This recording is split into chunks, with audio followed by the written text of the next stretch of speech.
ফজরে সালাম ফিরাবার পরে সাল্লাল্লাহু আলাইহি ওয়াসাল্লাম। তাহলে আমি আর একটা আমল শিখেই তার আগে কোরআনের প্রেসক্রিপশন দিতে চেয়েছিলাম, মনে আছে?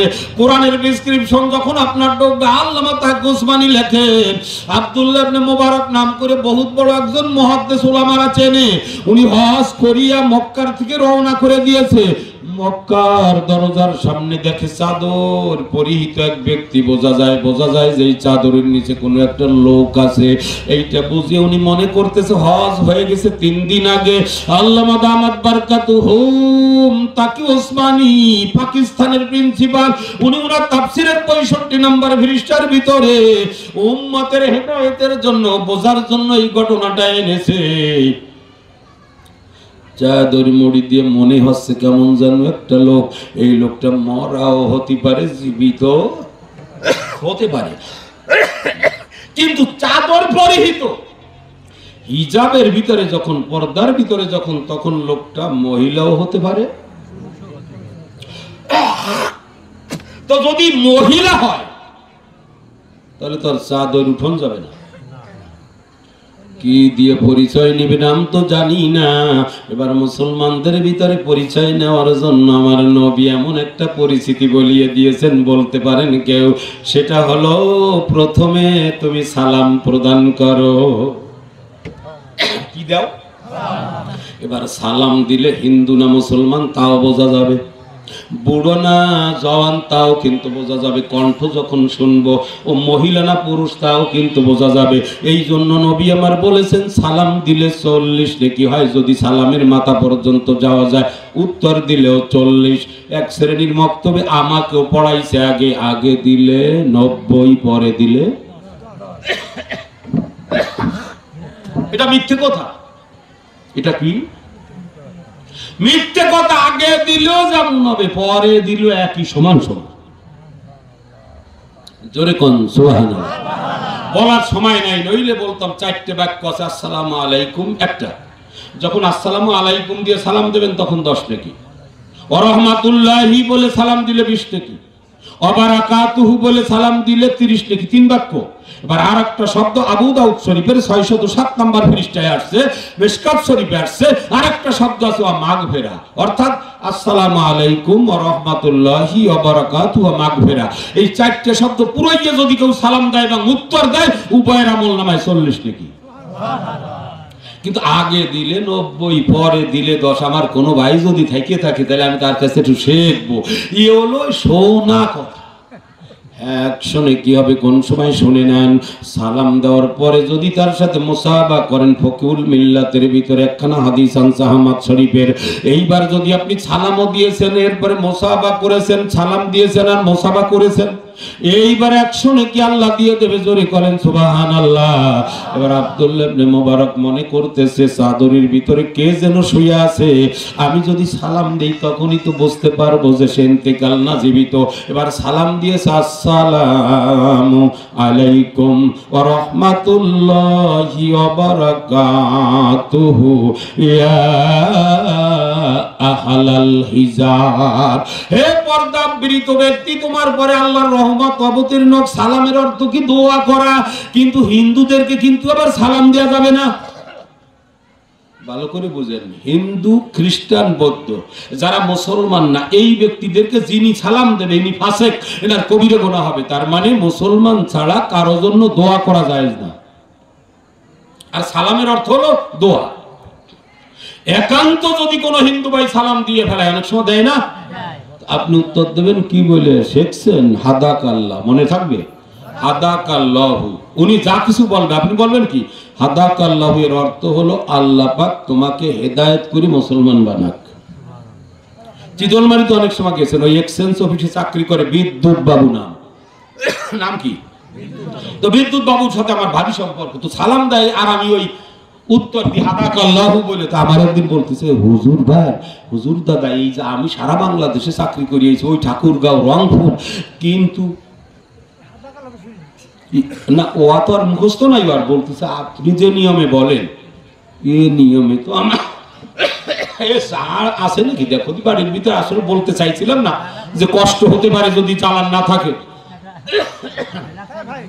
এবার আমি বলতেছি, ও দাদা বিদ্যুৎ বাবু, আমি যে সালামের উত্তর দিছি বাংলাদেশের কেউ না দিতে পারে, কিন্তু আমি হলো ভালো সবচেয়ে উন্নত মানের উত্তর দিই। তাই নাকি দাদা? তাই তো ভালো। হিন্দু বৈদ্য যখন সালাম দেবে আপনাকে হাদা কল্লাহ, মনে রাখেন হাদা কল্লাহু, এটুক শব্দ মনে রাখতে পারবেন কি পারবেন না? এইবার সালাম দিয়েছে আল্লাহর ওলি মুহাদ্দিস, আসসালামু আলাইকুম ওয়া রাহমাতুল্লাহি ওয়া বারাকাতুহু। আল্লাহ পর্দার অন্তরাল থেকে একটা জবাব আসছে, কণ্ঠটা হলো মহিলাদের কণ্ঠ। কাদের কণ্ঠ? এবং উনি বুড়ো মনে হচ্ছে, বুড়ি, কিন্তু উনি সালামের উত্তর দিয়ে দিয়েছে কোরআন শরীফ দিয়ে। জোরে কোন সুবহানাল্লাহ। সূরা ইয়াসিন চেনেন? সাধারণত আপনারা শুনতে শুনতে মুখস্থ হয়ে গেছে। সূরা ইয়াসিনের 58 নম্বর আয়াত দিয়া ওই বিদুষী বৃদ্ধা মহিলা ওখান থেকে উত্তর দিয়েছে, সালামুন কাওলাম মির রাব্বির রহিম। সুবহানাল্লাহ। মুহাদ্দিস হুজুর মনে মনে কয়, কোরআন আমরা শিখেছি, আমি মুহাদ্দিস মানুষ, আরবিতে কথা বলা যায়, ফারসিতে যায়, উর্দুতেও যায়, ইংরেজিতেও যায়, বাংলায়ও যায়, ভাষা যায়, আরবি ভাষা দিয়েও কথা বলা যায়, কিন্তু কোরআনের আয়াত দিয়ে তো কথা বলা যায় না। এই ব্যক্তি কি তাহলে বিদুষী মানুষ? দেখি এ তো আল্লাহওয়ালা হবে, তবে এক দুইটা আয়াত মুখস্থ করে লইছে নাকি? উনিও তো মুহাদ্দিস মানুষ, 15 বছর পড়ছে, এরপরে হাদিস পড়ায়, তো উনি বুঝতেছে যে কোরআন দিয়ে তো কথা বলা যায় না। এবারে বলতেছে, মা মা, মনে হচ্ছে আপনি একজন মহিলা, আরো বৃদ্ধা মহিলা, তবে 3 দিন আগে হজ হয়ে গেছে, আজকে আপনি চাদরের নিচে মক্কা ঘরের সামনে এখানে পড়িয়া আছেন গো মা। বোঝা গেল? কি মনে করেছে আল্লাহর ওলি? আল্লাহর ওলি মনে করেছে যে একজন উম্মতে মুহাম্মাদি, একজন উম্মতে মুহাম্মাদি এইখানে একা একা যে চাদর আবৃত শুয়ে আছে, তাহলে নিশ্চয় কোনো বিপদেও তো পড়তে পারে। আমি যদি তার খবর না নিয়ে যাই, এবার বলেছে, মা মা, এখানে আপনি পড়ে আছেন কেন? এবার মহিলা কোরআন 7 পারার মধ্যে থেকে সূরা আরাফের থেকে জবাব দিয়েছে, মাইয়ুদলিল্লাহু ফালা হাদিয়ালা। এই আয়াতের অর্থ হলো, আপনারা জুমার শোনেন যে আল্লাহ যাকে পথ ভ্রষ্ট করে তাকে কেউ পথ দেখাইতে পারে না। তার মানে আমি পথ ভুলিয়ে গেছি। মুহাদ্দিস বুঝতে পারছে যে এই মহিলা তাহলে পথ ভুলে গেছে। মহিলা এই ভাষার দ্বারা জানাচ্ছে যে আমি একটা কাফেলার সঙ্গে ছিলাম, হজ করতে এসেছিলাম, হজের থেকে অন্ধকারে কাফেলা ভাগ হয়ে গেছে, আমি যখন একা হয়েছি তখন বেপরদায় চলি নাই, আমি আল্লাহর পরে ভরসা করিয়ে চাদর মুড়ি দিয়ে শুয়ে আছি, আমার আল্লাহ আমাকে পথ দেখাইয়া দিবে। কি মনে করেন এই মহিলাকে? এবার ডাক দিয়ে বলে, মা 3 দিন আগে যখন হজ হয়ে গেছে, তো আপনি এখানে থাকেন, আপনার খাওয়া দাওয়ার ব্যবস্থা কি? আমার থলের ভিতরে রুটি আছে, পানি আছে, তাড়াতাড়ি খেয়ে নেন।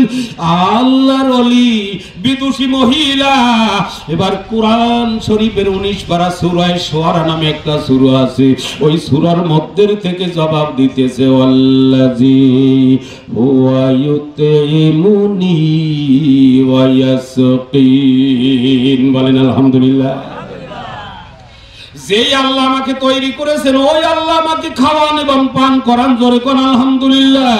আল্লাহর ওলি মুহাদ্দিস মনে করতেছে তো তাওয়াক্কুল আলাল লোক, এই জন্য না এই কথা বলেছে। ডাক দিয়ে কয়, মা আমার কাছে রুটি আর পানি আছে, আপনি এটা খেয়ে নেন। এবার মহিলা সূরা নিসার থেকে জবাব দিচ্ছে কোরআন দিয়া, আতিমুস সিয়ামা ইলাল লাইল।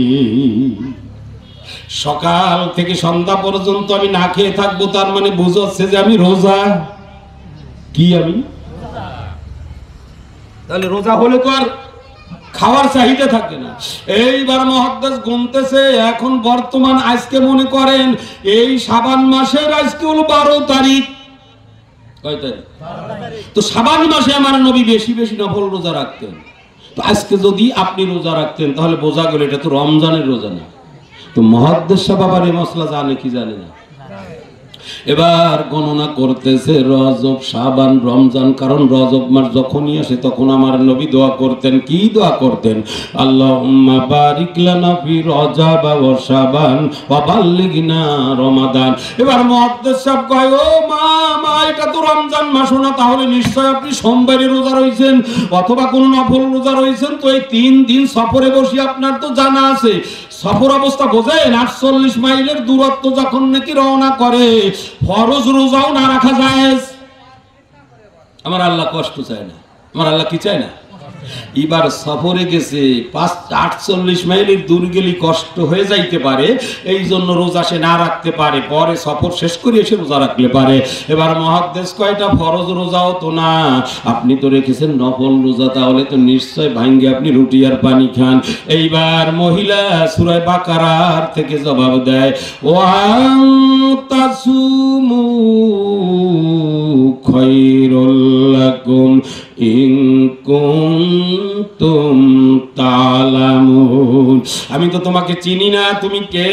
কারণ উনি তো চাদরের ভিতরে ডাক দিয়ে কয়, আমি তো চিনি না, কিন্তু তোমার যদি জানা থাকে, তোমার যদি জানা থাকে, জানা যদি থাকে, কি যদি জানা থাকে যে যদি তুমি নফল রোজাও রাখো, ওই রোজা আল্লাহ বড় সন্তুষ্ট হয়। কারণ কি? নফল হলো এডিশনাল, এর দ্বারা বুঝাইছে যে আমি খানা খাইব। এবার মুহাদ্দিস হুজুর মনে মনে চিন্তা করে, বিপদে যখন পড়েছে, এবার তাকে যদি আমি একটু এগোইয়ে দিতে পারি তাহলে একরাম করা হবে। তাবলীগের লোক নিশ্চয় এখানে মনে হয় আছেন কি না? তাহলে একটা লোককে যদি একরাম করা হয়, 10 বছর ইতিকাফ করলে যে নেকি হয়। হ্যাঁ, একরামুল মুসলিমিন একটা আছে নাকি সাইসুলের ভিতরে? আরে আপনাদের শিখাতে সুবিধা হবে, আপনারা তো সেই ছাত্র। এইবার মুহাদ্দিস হুজুর বলতেছে, মা মা মা, ওগো মা, আপনি যদি রাজি হন তাহলে আমার উটের পৃষ্ঠায় উঠাই আপনাকে আমি বাড়িয়ে গইয়া দিব। কিন্তু মুহাদ্দিস হুজুর মনে মনে কয়, একটা মহিলার কাছে একেবারে ঠকাটা ঠকে গেলাম। আমি মুহাদ্দিস হইয়া কোরআন দিয়ে তো কথা বলতে পারি না, উনি একটা মহিলা হইয়া কোরআন দিয়ে কথা বলছে, নিশ্চয় উনি বড় আল্লাহওয়ালা মানুষ। বিদুষী মহিলাকে কষ্ট তো দেয়া যাবে না, কিন্তু একটু টেস্ট করে তো দেখতে হবে। এবার যখনই বলছে উটের পৃষ্ঠায় কি আপনি উঠবেন, মহিলা কোরআন দিয়ে জবাব দেয়, কি দিয়ে? বলে না আগি আল্লাহু আকবার। ও এবার জবাব দেয় কোরআন দিয়া, কি আহা! এবার ডাক দিয়ে গো মুসলমান, তুমি যদি আমার উপকার করো, এবার ডাক দিয়ে বলেন যে আমি রাজি আছি কোরআনের আয়াত দিয়া। কি দিয়া বলে? ওমা তাফালু মিন খায়রি ইয়ালামুহুল্লাহ। মুহাদ্দিস যখন দেখছে কোরআনে এইবার উটের পৃষ্ঠায় যাবে, এবার উটকে কয়, উট রে তৈরি হয়ে যাও, এমন আল্লাহওয়ালা পেয়েছি যাকে একরাম করিয়া শেষ জীবনটা একটা নেকি করে যায়। উট পাতিয়ে দিয়ে বলছে, মা মা, আপনি উটের পৃষ্ঠায় ওঠেন। উট যখন নিচে করিয়া দিয়েছে, কিন্তু মুহাদ্দিস হুজুরের অন্তরের ভিতরে একটা পাবান্ত, কি? লোকটা তো বৃদ্ধা মহিলা, একটা নজর জীবনে দেখেনি। মহিলারা আবার 60 বছর বয়স হয়ে গেলে তাদেরকে দেখা যায়, মানে নাট বল্টু ঢিল হয়ে যায়, তখন মিন্স বন্ধ হয়ে যায়। ভালো করে শুনে, যখনই তাকাইছে, এবার বিদুষী মহিলা কোরআনের 18 পারা সূরা নূর দিয়ে এবার ধমকি দিচ্ছে। কি কয়? কুল্লিল মুমিনিনা ইয়াগুদ্দু মিন আবসারিহিম। জোরে কোন আল্লাহু আকবার। এইবার তো দেখছে বাইর হইছে, ডাক দিয়ে কয়, মুহাদ্দিস হুজুর, আপনার কি জানা নাই যে আল্লাহ বলেছে যে যখন তুমি তাকাইবা, মহিলাদেরকে দেখলে নজর তুমি নিচের দিকে দেবা। আমি একজন বুড়া মানুষ, বৃদ্ধা মানুষ, আমার কাপড় তো সরবে সর হয়ে যেতে পারে, আমার দিকে আপনি তাকায় রয়েছেন কেন? বুঝতে পারছি তো। হুজুর কয়, মা মা ক্ষমা চাই, আপনি ওঠেন, আপনারা একটু এগোয় বসেন, ওই দেখুন যে কিভাবে দাঁড়িয়েছে, এদেরকে বসতে দেবেন না? আপনারা এগোন এগোন এগোন এগোন, সবাই এগোন, সবাই সবাই সবাই সবাই সামনের দিকে, সবাই সামনের দিকে এগোন, ওদেরকে বসতে পিছে জায়গা করে দেন, একসাথে যাতে কষ্ট না হয়। সুবহানাল্লাহ ওয়ালহামদুলিল্লাহ লা ইলাহা ইল্লাল্লাহ আল্লাহু আকবার। আপনাদেরকে আমি শৃঙ্খলাবদ্ধ করাইলাম, আর আপনাদের লাভ হলো কি তা শুনবেন না? তিরমিজি শরীফের হাদিস, এবার আপনাদেরকে মাওলানা বানাচ্ছি, তিরমিজি পড়া হয় নাই। আর আব্দুল্লাহ ইবনে আমর রাদিয়াল্লাহু তাআলা আনহু قال قال رسول الله صلى الله عليه وسلم التسبيح نصف الميزان والحمد لله يملأه ولا اله الا الله ليس له حجاب دون الله حتى تخلص اليه قال الحمدلله। বান্দার বান্দি যখন একবার সুবহানাল্লাহ বলে, মিজানের পাল্লা তখন অর্ধেকে নেকিতে ভরিয়া যায়। আলহামদুলিল্লাহ ইয়ামলাহু, এবার যখন আলহামদুলিল্লাহ একবার বলে তখন ওই মিজানের পাল্লা পুরো ভরে যায়। এবার নেকির যখন প্রয়োজন হয় না, এবার তো নেকি ওখানে ভরতে লাগবে না। আল্লাহর নবী বলেন ওয়ালা ইলাহা ইল্লাল্লাহু লাইসা লা হিজাবুন দুনাল্লাহি হাত্তা তাকলুস ইলাইহি। এই লা ইলাহা ইল্লাল্লাহর এত পাওয়ার, একেবারে সাত আসমান ভেদ করি আমার আল্লাহর আরশে আজিমে চলিয়া যায়। লা ইলাহা ইল্লাল্লাহু লা ইলাহা ও লা ইলাহা ইল্লাল্লাহু লা ইলাহা ইল্লাল্লাহ। ও আমার মিয়া ভাইরা, এটা কি মুখস্থ আছে? ফজরের নামাজের পরে যদি পড়তে পারেন নাসাই শরীফ আপনাদের এবার পড়াবো, এবার ছয়খান হয়ে যায়, কিন্তু ইবনে মাজাহ শুধু না, ইবনে মাজাহ বলছি। এবার নাসাই শরীফের ভিতর দিয়ে বলি, যদি আপনি ফজরের নামাজের পরে 100 বার লা ইলাহা ইল্লাল্লাহ পড়তে পারেন, 100 বার সুবহানাল্লাহ পড়তে পারেন, হাদিস কেন বলবা না? আবি হুরায়রা রাদিয়াল্লাহু তাআলা আনহু قال قال رسول الله صلى الله عليه وسلم من سب الله تعالى في دبر صلاة الغداة مئة تسبيحة وحلل مئة تهليلة ذنوب خطايا وإن كانت مثل زبد বাহার।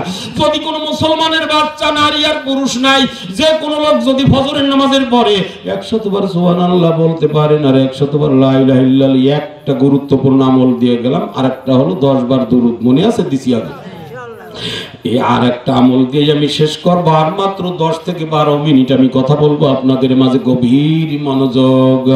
এবার ফজরের নামাজের পরে যেই ব্যক্তি 100 বার লা ইলাহা ইল্লাল্লাহ পড়বে, 100 বার সুবহানাল্লাহ পড়বে, কিন্তু হুয়া মুমিনুন, মুমিন হওয়া লাগবে। ফেসিবাদের মতে মতে হলে মুমিন হওয়া যাবে না। ফেসিবাদ হলে এ দেশ থেকে পলায় গেছে, এটা তো আপনারা জানেন। যত অহমিকা বেশি হবে, যতদিন মুমিন হতে পারবে না, যতদিন মানুষের কষ্ট দেবে।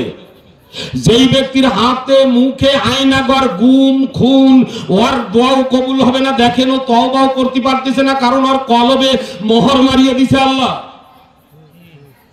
খতামাল্লাহু আলা কুলুবিহিম, 16টা বছর পর্যন্ত মুসলমানদেরকে শুধু জিম্মি বানায় নাই, ও গুম করেছে, খুন করে। আল্লাহ নাউজুবিল্লাহ, ইবলিস ও দেবীর কাছে মুরিদ হইছে আমার ধারণা। ফেরাউন, হামান, কারুন এরা যদি বেঁচে থাকতো, এই যে দেবীর কাছে মুরিদ হয়ে বলতো, দেবী আপনি আমাদের বড় হুজুর, আমরা কোন ভাবে চলবো, এই শয়তানের কাছেই ওরা মুরিদ হতো।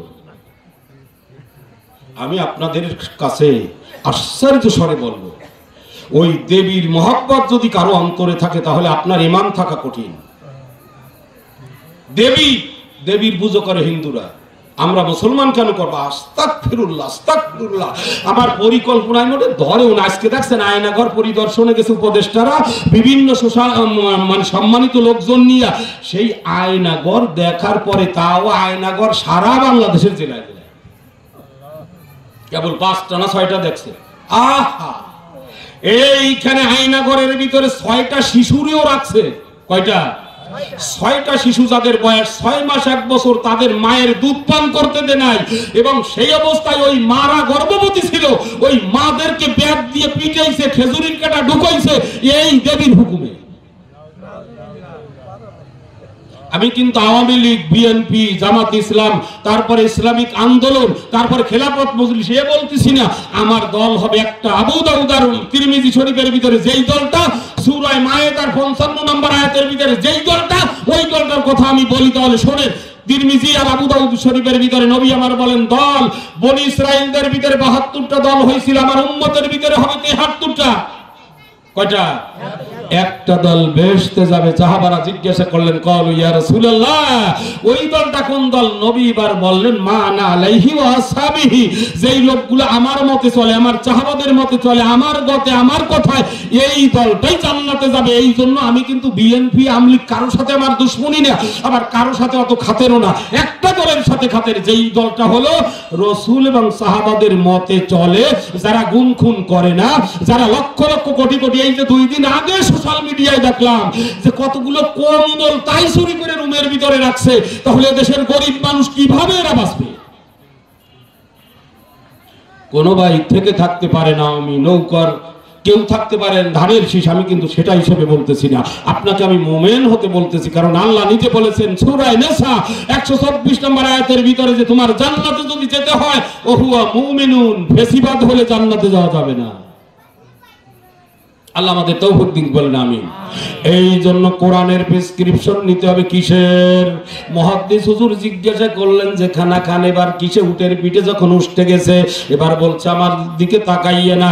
উটের পিঠে যখন উঠছে, উট দৌড়াইতেছে দৌড়াইতেছে, হঠাৎ করিয়ে মুহাদ্দিস হুজুর চিন্তা করে, আল্লাহ একেবারে ঠকাটা ঠকিয়ে গেলাম, সব কোরআন দিয়ে কথা বলে, আমি এবার একটা প্রশ্ন করব, এই প্রশ্নটা কোরআন দিয়ে জবাব দেওয়া সম্ভব না। সেটা কি বলেন? আপনাদের এটা কোন গ্রাম?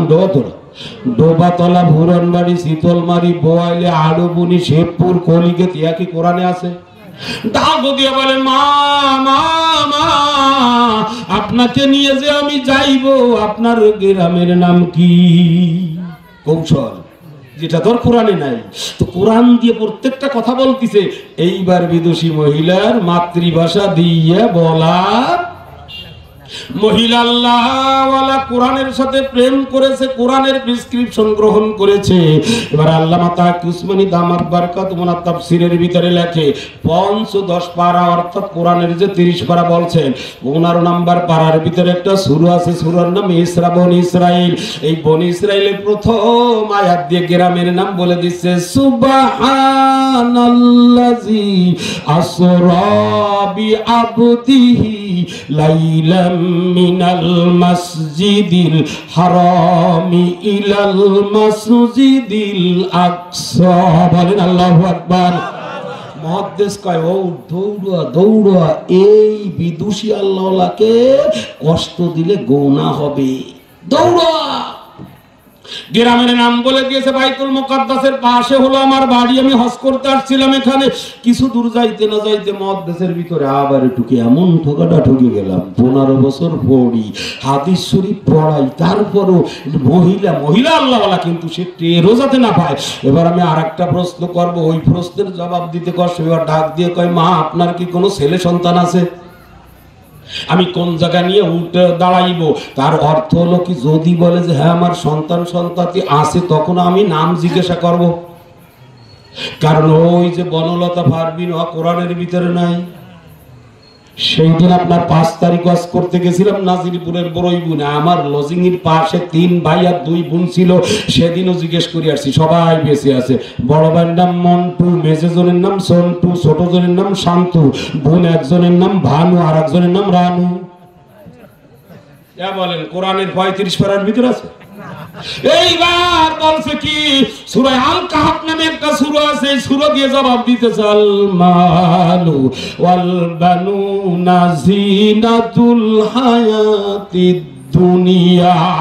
হ্যাঁ আমার সন্তান সন্ততি আছে। এবার কয় উঠ চল চল। এইবার মুহাদ্দিস হুজুর মনে করতেছে আমার প্রশ্ন করতে পার সুবিধা হবে। ডাক দিয়ে কয়, মা মা আপনার ছেলেদের নাম কি?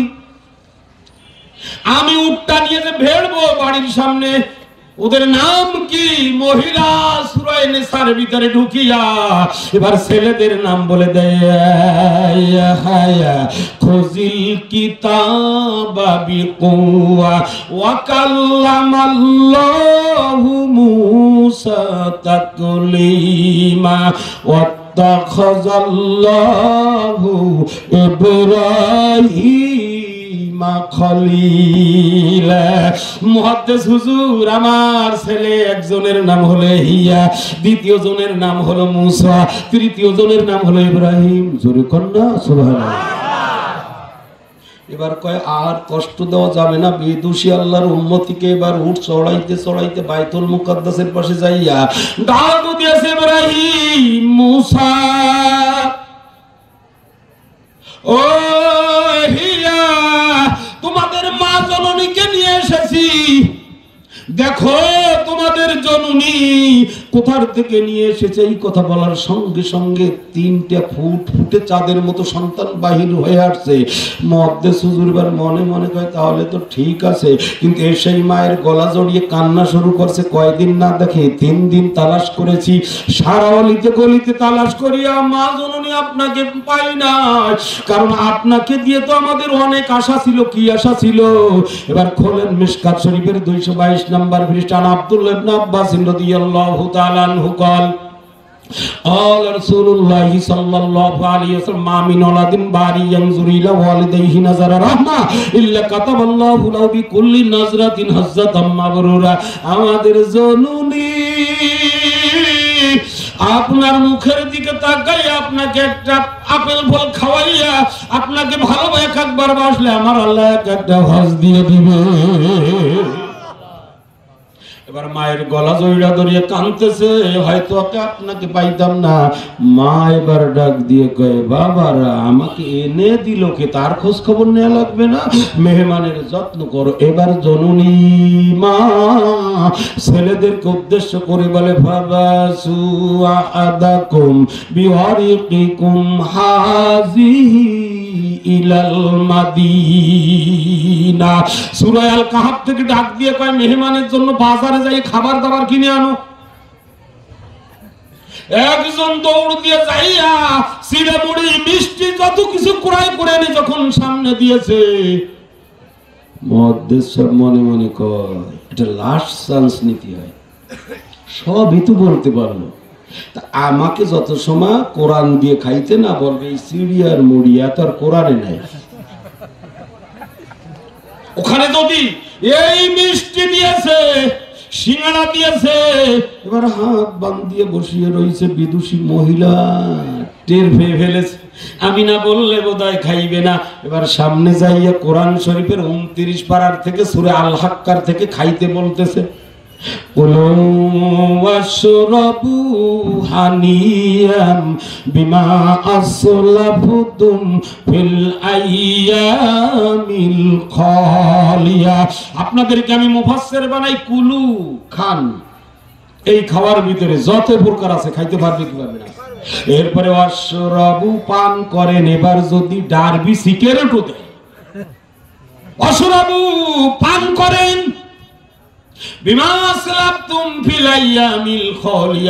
ইতিপূর্বে আপনি যে কষ্ট করেছেন, আল্লাহর কোরআনে এটা আছে। এবার মুহাদ্দিস হুজুরের দুনয়ন দিয়ে পানি অশ্রু গড়াইয়ে গড়াইয়ে পড়তেছে। ডাক দিয়ে কয়, বাবারা